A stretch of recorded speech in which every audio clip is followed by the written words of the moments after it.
Iron man Kamlesh ஊதுப்பா. நல்லா ஊது தெரியாது. ஊது ஊது ஊது. தெரியாது. உனக்கு ஊத தெரியும், பலூன் ஊதுறதுக்கு பயப்படுற.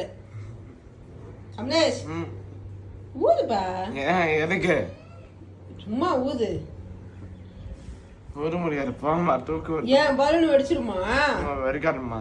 அப்புறம் ஏன் ஊது? பயப்படுறாதா? பயப்படாத, பயப்படாம ஊது. எங்க இருக்கா? இங்கதான் இருக்கிறேன் நானு. ஊது. அங்க அங்க நிக்கிறியா? இங்கதான் நிக்கிறேன். வீட்டுக்கு பிள்ளை வீட்டுக்கு போற. நம்ம வீட்டுக்கு போறதான். வீட்டுக்கு போகணுமா? வீட்டுக்கு பெருமாத்துக்கு இல்ல கோவிலுக்கு போனோம். கோயிலுக்கு போறோமா? சரி போலாம். ஊது, பலூன் ஊது. பலூன் எடுத்துட்டே போலாம். எதுக்குப்பா? ஊதுப்பா. கமலேஷ் அப்பா கோவில் எப்ப கூட்டு போவோம்?